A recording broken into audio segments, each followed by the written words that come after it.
This is an interview with Mrs. Barbara Green for the Birmingham Civil Rights Institute's Oral History Project. I'm Dr. Horace Huntley. We're presently at the Birmingham Civil Rights Institute. Today is August 20th, 1997.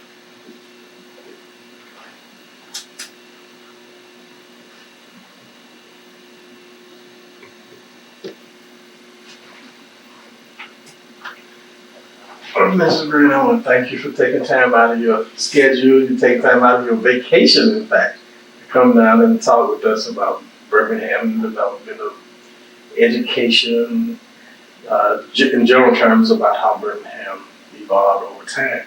I'd like to start just by asking you some general questions about your family background. Were your mother and father originally from Birmingham? No. Where are they from? My father was born in Elyria, Ohio, and my mother was born in a town called Middlesboro, Kentucky. Oh. And my father's parents finished Oakland College and went to Talladega because it was an AMA school.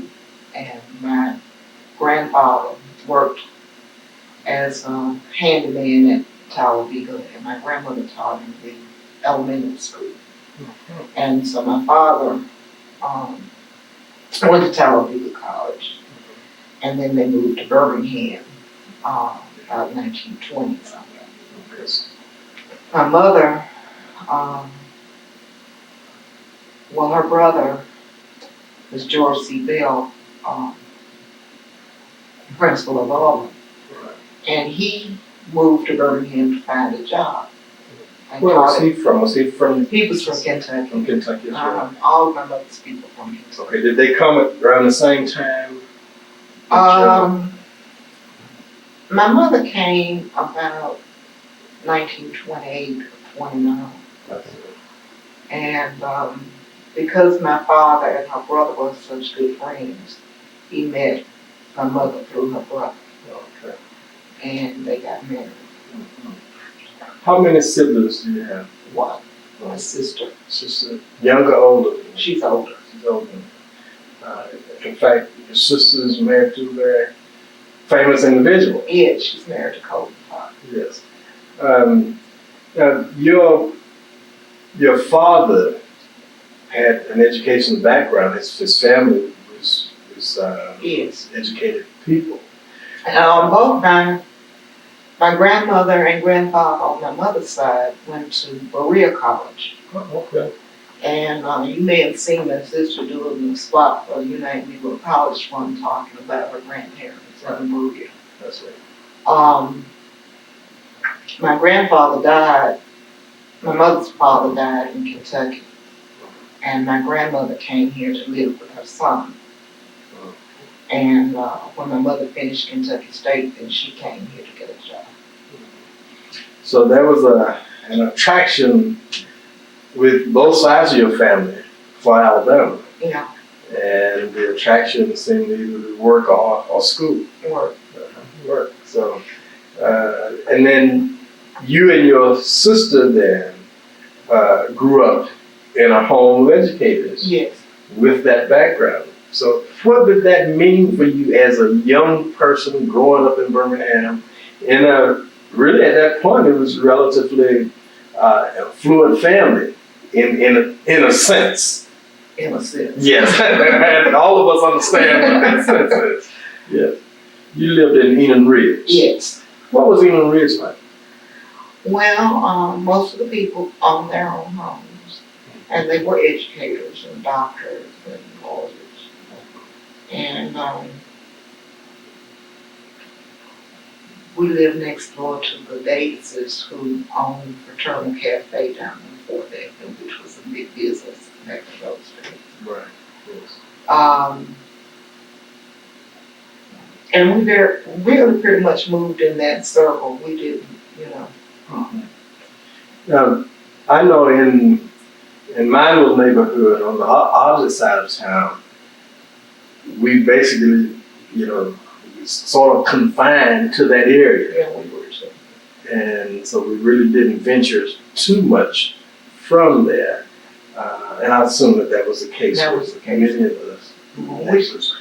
We went to school, Alma and I went to school in Pratt City for the first 4 years at what is now McCall. But it was South Pratt then, and the principal was a good friend of my parents. And they just felt we could get a better foundation in a smaller school. Then it only went to the 4th grade. So when we were in the 5th grade, we went to Lincoln. My father was principal at Lincoln when my sister went there. But then he went to Parker before I got there. That's it. When your father first came to Birmingham, what did he do? He made embalming fluid. His major was chemistry. He really wanted to go to med school. And he worked for TC and I, as did my grandparents. And he worked in the chemical department at TC and I. Right. And then he worked at Parker as a science teacher. Okay.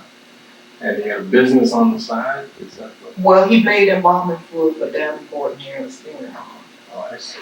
And when he was younger, before he came to Birmingham, while he was still down in Talladega, he embalmed for Davenport and Harris in Anniston, and worked funerals in Anniston for them. And I don't really know when he got to be a principal, because that was before I was born. Right. Yes. But he was at Thomas School before he went to Lincoln. And Lincoln was the first place that he became principal? No, he was Thomas School. He was principal at Thomas. Oh, okay. So it goes back quite a bit. Yes. Yes. Did your mother? She was an educator as well, right? Yes, my mother taught at Hudson School. Okay. But they had a law in those days that females couldn't be married and teach. So when she married my father, she had to quit her job as a teacher. Mm-hmm. And she began to be a daycare worker, director daycare center at Federation Day Nursery, which was the Federated Club for Negro women project down on Jasper Road. The stadium has since gotten that building. But she taught, she directed the daycare center there until I was 5 years old. And then she went to work with Girl Scouts as a professional. And that's where she spent an awful lot of time with Girl Scouts. Yeah, she worked with Girl Scouts from 1946 to 1968. Were you a Girl Scout? Of course. What was that experience like? Well, I don't like the outdoors. Mm. Oh. So I was a Girl Scout until I was about 14 or 15. And I was at the Girl Scout troop at 16th Street Baptist Church. And I went to camp every summer from the time I was about 3 years old until I got big enough to say I didn't want to go. What do you remember about the camp? Well, when I was a little girl, the Negro Girl Scouts went to camp at Pauline Murray Fletcher down in Investment. Right. And about 1947, the executive office of Girl Scouts of New York sent 30 white women down to train the leaders. And the Klan paid them a visit. At Camp Fletcher? At Camp Fletcher. They didn't know my mother's tent was right behind me. They didn't know anything was behind there. And so she stood in her tent and watched them harass the white workers and tell them to get out of town. So I remember waking up the next morning and my mother was asleep. And I asked her what she was doing home. And she said, I had your dad to come and get me. And then she later told us what happened. And so we didn't go to camp down there anymore for one year she took a group of girls to camp over in Atlanta, at the Black Girl Scout camp over there. And 2 or 3 summers she did church camp work at Kings Mountain, North Carolina. And then they bought some property out near Zion City, right off what's now Terrence Huffman Road. And it became Camp Blossom Hill. And I think they opened that about 1950. So the year that the Klan came out there, did they actually run the white workers off? Yes, they left. They told them to leave immediately. And they did. And they spent the night in Tulsa. And it was all on the front page of the paper of Birmingham, at that time, Age Herald. Do you know what year that was? It was either 47 or 48. Turbulent times. Yes. Turbulent times. Were there any other incidents that you can remember, racial incidents that took place that affected you or someone close to you? Well, about 50, maybe 55, 54, 55. I believe it was before my sister went off to college. They started the bombing of the homes up on Bobby. And we went to church with Arthur Shores, and the church was on Center Street, right across from his house. Well, it originally was on 17th Street and 7th Avenue. It was the first Congregational church, and it burned. And so they built the church on Center Street, and everybody was afraid that they were going to bomb that church. They never bombed the church, but they bombed Shore's house. And he would get these threats, and the men in the community would take turns guarding the house. And I remember going over there with my father. It wasn't his shift, but he went over to check to see what time he was supposed to come. And he flashed his lights off and all as a signal. And all these heads popped up out of the bushes. And of course they had guns. They did have guns. Yes, that was very frightening. This was the impression that this had upon a young child. Yes. That's interesting because I've interviewed people. Some said that the men that guarded the various homes, some said they had guns, others said they didn't have guns. They had guns. These I saw had guns. So you know what a gun is. Yes. Now, that it's also interesting that you said your father did duty there too as well. Yes. And now, was he principal at that time? He was principal. That partner. And he was guarding the homes just as any of the other men were. Yeah, see, that's very interesting because we have the image that educators really was not involved in the struggle. Well, they couldn't be outwardly involved because of their jobs. Right. But they did work with the people, right, as far as guarding homes. My mother was very active with, I believe it was called Human Rights Council or something like that. Right. She was more active than my father. Now, as a young child, you attended Lincoln, where your father was principal. He wasn't principal when He was not principal when you were there. Tell me then, what do you remember most about Lincoln? Big, dirty. I remember I had a girlfriend that went to Holy Family Elementary. And I came home and told my parents how much her books cost. And I said, I want some books, because we couldn't bring our books home. And they went down to some, I believe, Hawkins bookstore in this one, and bought me this big shopping bag full of books. And I was so happy to get these books because the books that we had were dirty. And, So you had new books. I had new books. I remember that feeling. New books. We had new books, and as a child, I didn't read as much as my sister. She was mad to read when she was growing up. But she was not as excited about the books as I was. I was so happy to have those books. I was about in the 6th grade. The thing I liked most about Lincoln was that it was close to home. I didn't like to go to McCall because we had to ride the streetcar, or we had to ride with somebody, and all my friends were over on Enid Ridge side of town. They were walking to school. They were walking to school. My sister was at Lincoln, and I wanted to be there too. But for those 4 years, I went out to Pratt City. And so I liked being at Lincoln.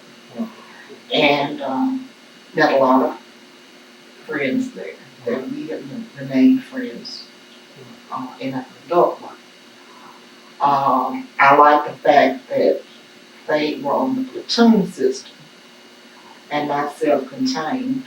So I got to get exposed to a lot of things that I didn't get at South Pratt. Can you explain the platoon system? Okay, that means that you have a homeroom teacher that teaches the math, the reading, and the English. And then you go to classes like art and music and So you were not seeing home economics, and there were just a lot of things to do. Right. And geography was taught on the platoon.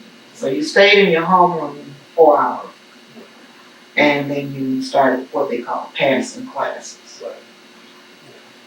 Well, I do remember that we didn't start passing classes until we got to high school. I think we were with, well, maybe we did at the elementary school, in 8th grade, 7th, 8th grade, maybe. But that was so important for us to pass classes. Pass classes. Yeah, you knew that you were in high cotton then. And we had band, and so I was in the band. I played saxophone. And graduated in 53 and went to the glorious Annex, which was some houses down on 8th Avenue, about 4 or 5 blocks from the main building, which was Lincoln, right? It was right across the alley from Lincoln. There was an alleyway separating the two. Yeah. Lincoln wasn't exactly on 8th Avenue at the time. When they tore down the annex, then they extended Lincoln's park playground down to where the annex was. Right. And I remember we had to buy our books when we went to the annex. But since my sister was 4 years ahead of me, I was able to use her books. So I didn't get the books there. And they were 1-room classrooms with a pot-bellied stove in the front room. So if you sat in the front, you burned up, and if you sat in the back, you froze to death. But those were good times. I enjoyed being there. And then when I was in the second half of 9th grade, called the 9th senior, I went to the main building. And of course, my father was there. And I remember telling my mother, I wish my dad worked in the coal mine. Is that right? Because you really never knew what to expect from the teachers. Those that liked him, and then those that didn't like him, you kind of felt like they were being kind of prejudiced. Right. But it was a good experience. I loved high school. What kind of principal was it? My father was a very strict disciplinarian at school. He wasn't at home. He was not at home, but at school. My mother was a disciplinarian at home. But at school he was very strict. And I can remember him just walking out of his office to the front hall, and everything was just clear. Mm. And Parker was a well-known school. Oh, yes. Nationally known. Yes. In fact, it was termed the largest Negro high school in the world. Right. Mm-hmm. And at that time, well, not when I went there, but when my sister first went there, it was the only 4-year high school for blacks in Birmingham. Right. Because Oldham was just 2 years. And then you had to come to Parker. And about 1952, they made a 4-year institution and built those new buildings. And about 53 or 54, they built Western, which is now Jackson Hole. And then they didn't build any more high schools while I was in Birmingham. I think Carver was the next one that came, and that was after I left from. Yeah, Carver, Hayes, Mm-hmm. And then because when I went to school, I went to Winona, but it was a county school at the time, and eventually it Became a city. Yeah, it came to the city after I came back to Birmingham. Right. Your father was a strict disciplinarian in school. How did that play with your contemporaries? Your Well,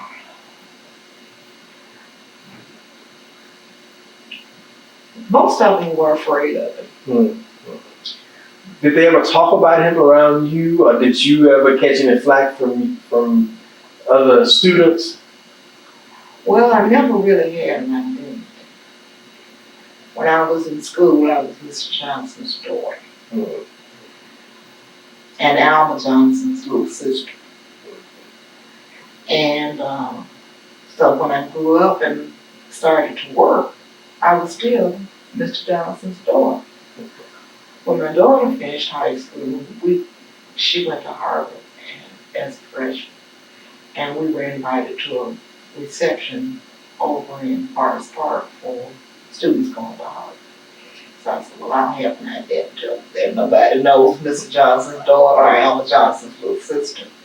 So we walked into the reception, and Ed Lamont met us at the door and said, do you know Barbara Green? This is Gay's mother.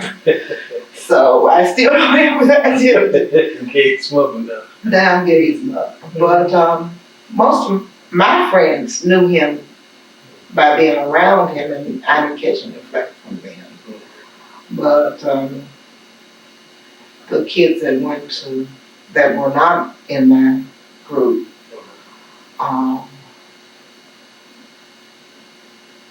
pretty much said that I got a free ride because he was principal. Yeah. And there will always be a criticism from people that didn't know you. Right. You talk about your father's principle. Talk about his father. He was a great dad. I was the dad's girl. Mm-hmm. He was a great dad. Just as understanding and easy to talk to. We thought my father was a little hard on us, a little protective. But we found out after we got grown that if we went to him and asked him let us do something, we'd always say, it's all right with me if it's all right with your mother. Then when we go to my mother, he would have already told him, don't let him do it. So we always thought Mama was the bad guy. Oh, right. But I love my father very much, and he was a great dad. When you were in high school, did he allow you to date? I went on my first date when I was 15 years old.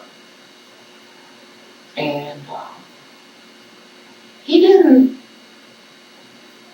care too much about us dating. And so we never had free riding at dating a lot. Guys came to the house and they were afraid of her. And I remember coming home from Talladega and asking my mother, could I go out on a date? Well, weekend dating was taboo. We couldn't go out on Saturday and Sunday nights. So she said, well, since she's going to be home for the weekend, you could go out on Saturday night. And the guy came to the door and rang the bell. And my dad answered. And he said, what are you doing here on Saturday night? And he said, I came to see Barbara. He said, Barbara's taking her bath, and you need to be at home taking yours. So my mother had interceded and tell him that she had said that I could go out. But didn't really date much until I went off to college. I had a steady boyfriend, junior and senior year in high school. And he let me go out with him. Did you have a certain time for the young man to be there and to leave? Couldn't be in after 11 o'clock. And I guess that must be either Birmingham or black families or whatever, but that was the case. In my case, my wife, father, I had to leave there at 9 o'clock. Well, we couldn't talk on the telephone after 9 o'clock. Yeah, that was understood. And did you ever call your boyfriend? Yeah. I know some. Barbara said that she never called me. My wife's name is Barbara. She never called. I don't know. We're still discussing whether that's true or not. But she had a very, very strict father. And I remember once we were dating. I was over to see her, and I stayed about 5 minutes after 9, and he blew his stack. So that taught me a lesson, and so that's a real, I think, a rich area there of what happened with teenagers growing up in the 50s and 60s. I remember when I went to the junior prom, all my friends were going out after the prom. But since we lived so close to Parker, my dad told me I had to be home at 12:15. The prom was over at 12. I had to be home at 12:15. I think I was the only person at the prom that went straight home.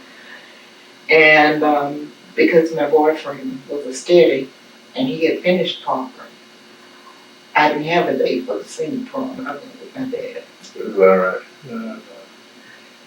What kind of organizations were your parents involved with?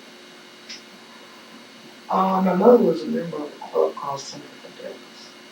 Called what? Semper Fidelis, which is a club for black women that's about almost 100 years old. Mm-hmm. And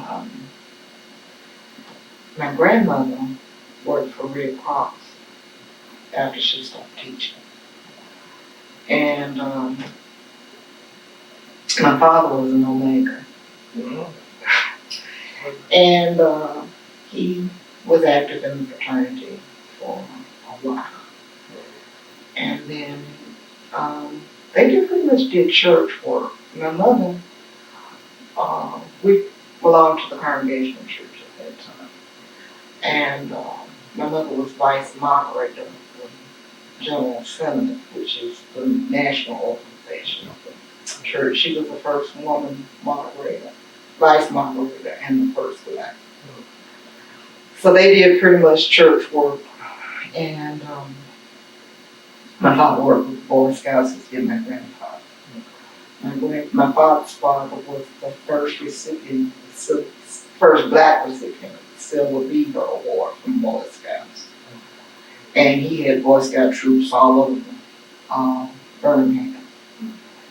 And they would put on these Christmas pageants. And with my mother too, we went out to Westfield and Fairfield and the mountain camps and worked with the girls and boys in those areas. So the pageants were in these camps, and they were put on by the Scouts. Scouts. But they mostly worked with the church. Were they ever involved with like the Elks and any of those other organizations similar to that? Tell me a bit about your uncle, right? Yeah. He Mr. was Bell. my mother's oldest brother. She had two brothers. One died when she was a child. And he went to Knoxville College. And when he finished Knoxville, he went out to Iowa and got his master's. Where did your father? He got his master's at this. Okay. My uncle taught at Industrial High School. And he was a great mathematician. So he taught math there. And then he became principal at an elementary school, I think Avondale, I'm not sure. And then principal of Allman. And he was principal of Allman from before I was born to like, I think he retired in 65 or 66. No, 65. Yeah, I've had interviews with any number of his former students, and they all speak very highly of him. Said that he was a disciplinarian. Yes, he was. And he was a little man with a big voice. That I don't know how he disciplined those students, but he did. He had control over his students. Right. Now you left here in '57 going off to college, right? Mm-hmm. That period, of course, between '56 and '63 were, very active years where the movement was concerned. The Alabama Christian movement had been organized in '56 as a result of the state of Alabama outlawing the NAACP from operating the state. Were your parents involved in either of those organizations? They were members of the NAACP. And I know, it was interesting because my aunt was a member of the NAACP, but just vaguely I remember that she never wanted anybody to know. I mean, Right. carrying that card was rather dangerous. Right. Driving and I remember that. And then as I started to read about the period, it was obvious that the state of Alabama wanted the membership rolls of the NAACP so that they then could target individuals. Right. So that is the reason they were probably kicked out, because the organization refused to give those names.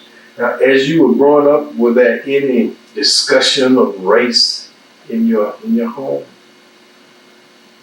Or how to behave, what to do or not to do, those kinds of things? We knew what not to do, what we couldn't do. I don't remember them really saying, you can't do this. My father, I remember him saying later that he would drive out of the way to keep from passing Fair Park with Kitty Lane, because he didn't want us to ask him why we couldn't go.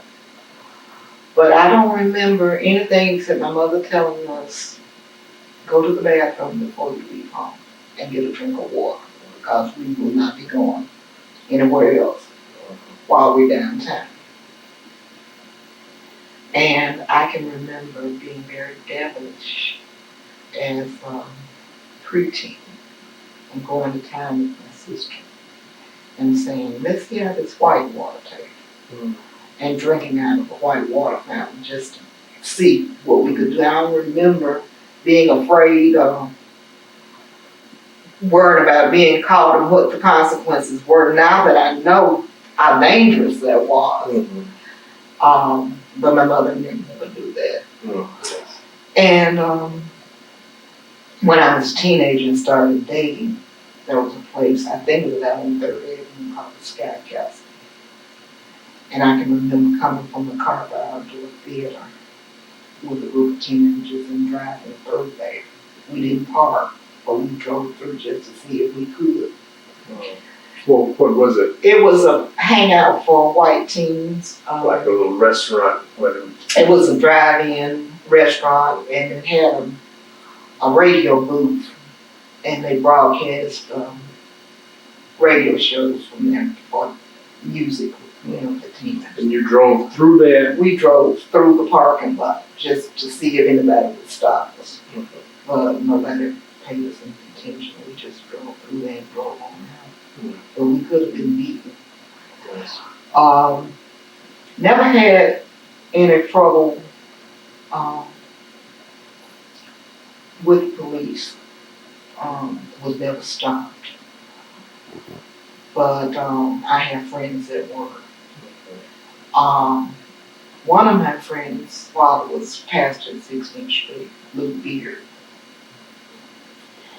And Luke was very devilish too. So his father had a big Cadillac. He had a big family.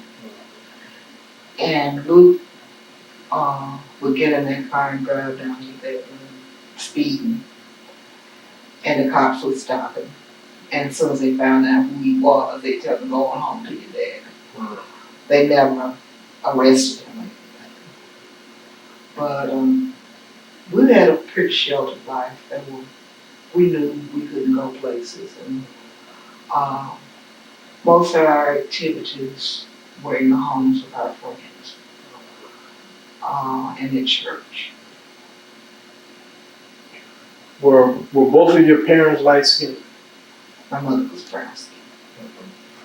And did that ever, I'm sure certainly probably didn't come up in your home, but was that ever a discussion in your neighborhood about light skin versus dark skin people? Mm-hmm. How did those discussions go? Well, they said that the that congregated from church didn't want black people there. They didn't want them fair skinned blacks, which wasn't true. I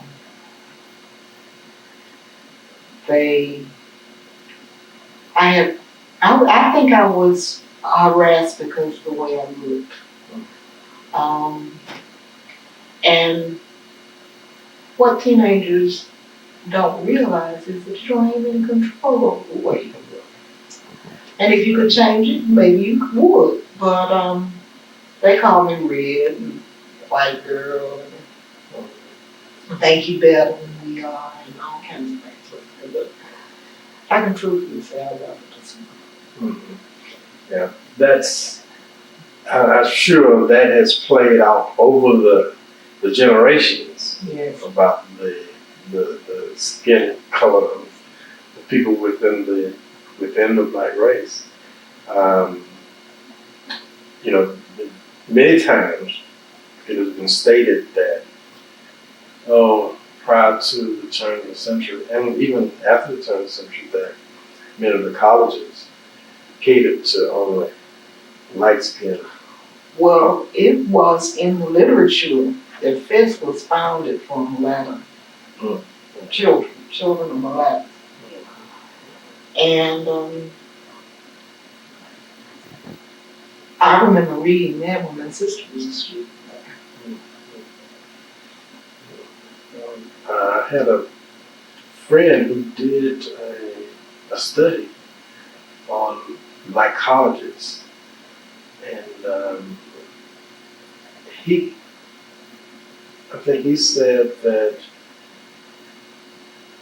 it really wasn't true across the board for black colleges, but you could see some instances of it. Mm-hmm. And I know that there have been people who would say that, for instance, at Parker or any of the schools, that if you were not a certain shade, could not be a majorette. That has been stated by people at Parker. people that we know at various places around the city. Usually, though, the people that would say that would be people who had gone to school and who were not of like, well, no, that's not quite true, because there are some other people who said it as well. So that's the issue, though. I think that. Well, I can truthfully say I was a major at the park. Mm-hmm. And most of us were light skinned. There were some dark skinned girls in the group. But most of us were light skinned. How were they selected? Was it done? You tried out, you had to be able to twirl the tongue. Or you tried out, and my mother didn't want me to be one. And I taught my daddy into it. And so I was one for 2 years. But that was really against my mother's wishes. She didn't like that at all. Was your sister? She wasn't a major at the park, she was a major at Lincoln.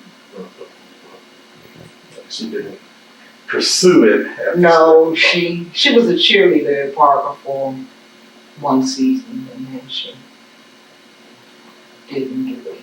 And she was in the dramatics club and was very good as an actress. Yeah. And then when she went to pursue her master's, well, when she got her degree at Fisk, she was in speech and drama. And she went to get her master's at Emerson in Boston.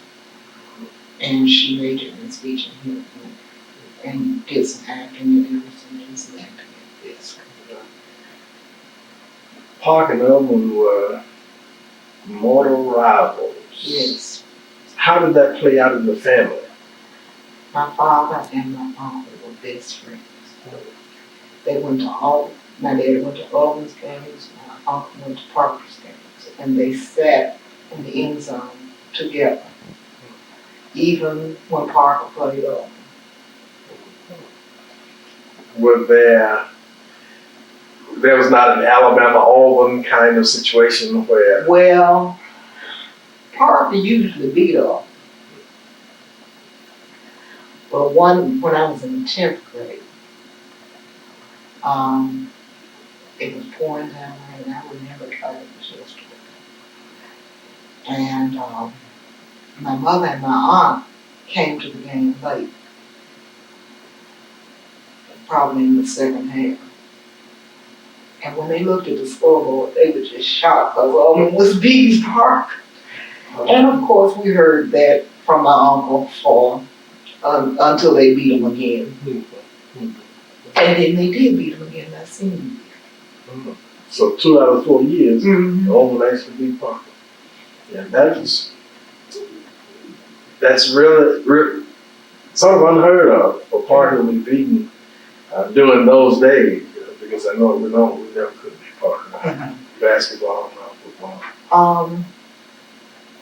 It was unusual for Parker to get beaten. Yes, that's true. I remember when Parker went to Nashville and won the national championship. I don't remember what year it was. 64. Was it 64? I remember because I was home having my second child, and he was a little baby. And I had a very close girlfriend in Nashville, and my daddy came home and said, "You want to go to Nashville? We're going to go to Nashville." And I packed up my kids, I had to, and called my mother and told her I was going to Nashville. And she said, "You want to take that baby down the road as cold as it is?" I said, "We'll get a warm car." And so we drove to Nashville, and I went to visit my girlfriend while we went to the game. And I think they beat Pearl High in Nashville for that championship. I think so. Right. How active was your father in church affairs? Very. He was a deacon after my mother passed. He wasn't a deacon before me. But he was very active, and he used to direct church camps down in Marion, Alabama, in the summers. I remember going down there, and may have been before my mother was with Girl Scouts, because I don't remember us going after I got to be about 6 or 7. Some have suggested that the Congregational Church had a hold on jobs in the Birmingham school system. I think that was because Dr. Hayes was a member of the Congregational Church. But I don't think that was true. I guess it may be similar to the way people look at Sixth Avenue Church today. Well, they said Sixth Avenue has a hold on it now. Yes, right. And but I guess those kinds of things will go around. It depends on who is, a member of the various churches as to whether that would be said or not. During the height of the movement, you being in Nashville in '60, I know that the students at Fisk and at Tennessee State were very active. Were you ever involved in any of the activity there as a student? I went to the sessions for sitting and realized I couldn't take it. But my husband was active. He was in the hearing and he was active. And I remember the president of Tennessee State calling a convocation and begging the students not to participate in the demonstrations, in sit-ins. And he talked about what the governor had promised to give the schools if the students didn't participate. So the day after that convocation, they hung a sign on his house that said Uncle Tom's Cabin. And we didn't participate. A lot of my schoolmates went on the freedom rides. But I can remember going to a children's literature class during the sit-ins. And we told the teacher that we wanted to go sit in. And she dismissed class. And a lot of them went to jail. A lot of schoolmates went to jail. When you came back to Birmingham, where was your first job? At Sears School. Were you one of the teachers that eventually would go to a white school? Yes. What school? Oakland High School. Oakland. What was that experience like? There were two of us, and it was very obvious that we chose them because of the way we looked. And there was a man, his name was Paul Coleman, and myself. And the principal wanted to let his faculty know that we were black.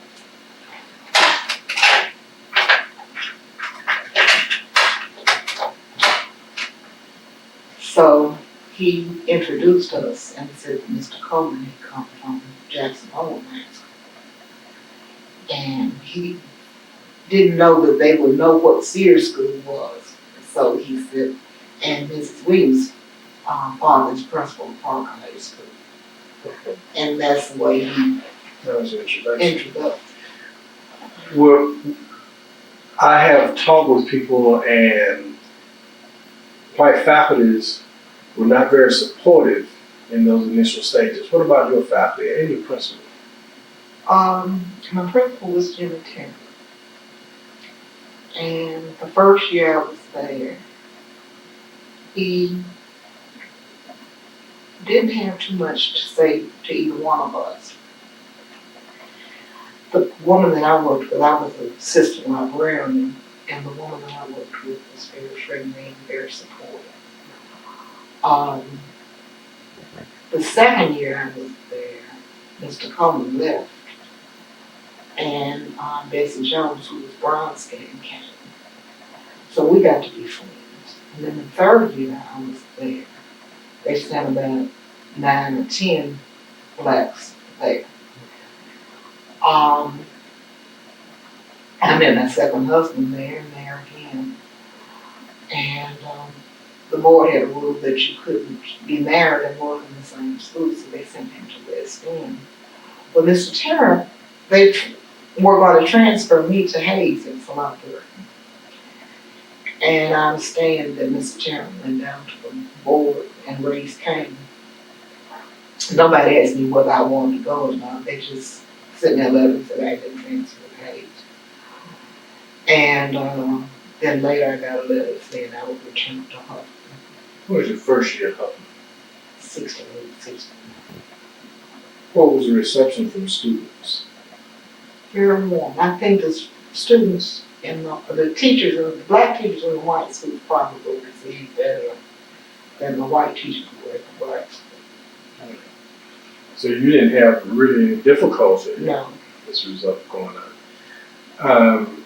Were black students Not the there? first year I was there. The second year I was there, there were about 17. Did that create any problem? They pretty much didn't socialize with each other.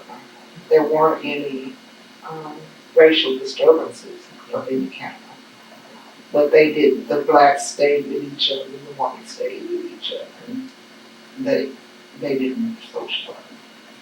The second time that when you went back to Huffman, how long were you there? I was at Huffman from 68 to 73. So when they transferred you to Hayes, I didn't go. I you didn't go. Okay, never so went to Hayes. okay. And I left on maternity leave in 73, and they transferred me to Tulsa. And there again, Mr. Tarrant went down and protested. And they did ask me where I wanted to go that time. And we had just bought a house in Smithfield Estates. And I had a new baby. So I elected to go to Tulsa. And not to return to Huffman because of the distance. Where did you go after Tulsa? I went to the central office of the resource library. And how long were you there? I was in 7 years. And after that is when you went to So I went to Lawson State. How did you compare the experiences in the public school versus that in high school and now going to a community college? Well, I had some experience in the academic library because I had worked at Fisk as a circulation librarian. But when I went to Lawson State, I had gotten a master's in library science from Alabama because I wanted to be able to work in any kind of library. I didn't want to be limited to just education. And I worked at the public library as a part-time librarian from 69 to 70. And I went to Lawson State in 82. But it was a big change. And I wanted to be in administration because I had trained for that and worked as a resource librarian supervising school librarians at the local level. How many children do you have? I have 3. Where are they now? My daughter is assistant communications director for the Teamsters in Washington. Teamsters. So she's been very busy the last few weeks. And I have a son that's data entry clerk at Arthur Anderson County Firm downtown Birmingham. And I have a son who just finished Alabama State who is driving for FedEx. So he was pretty busy in the last years as well. Well, he just started. The day he started, I think the strike was ended, so he's still in training. Oh, is that right? You have any grands? Nope. No grands. None of them married. Is that right? Now, your sister, Maricola Powell, how did they meet? They met on a blind date. On a blind date. Her roommate was going out with the officer from Fort Devens. And he asked her to get a date for his friend. So she asked him, did she want to go out with him now? So she wanted party soldiers. But then she decided she would go out with him, and she met him and liked him. And they were married here in Birmingham. Yes, How long have they been married? 35 years. 35 years. Well, You've been very helpful. Oh, one other thing I need to ask you. I had been doing just a bit of research, and I found that your father helped a lot of people out of their party. And one of those persons hasn't been Nell Carter. Do you know? I don't know about that.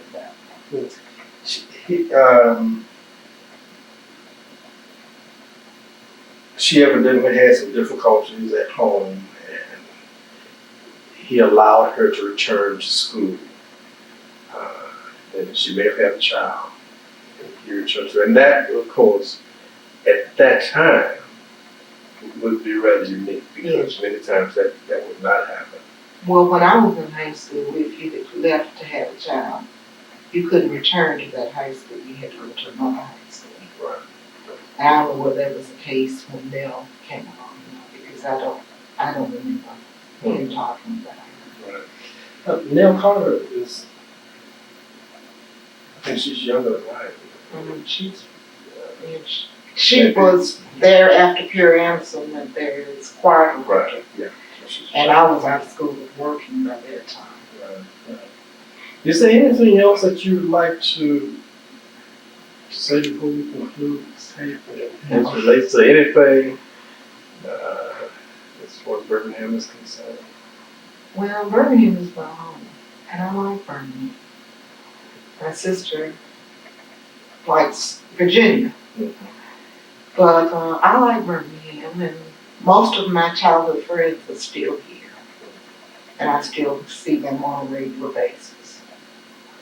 I've been friends with Nanette Holmes since we were in kindergarten. And Yvonne Hamilton since I was born, because she and my sister were best friends from the time they were 3 years old to present.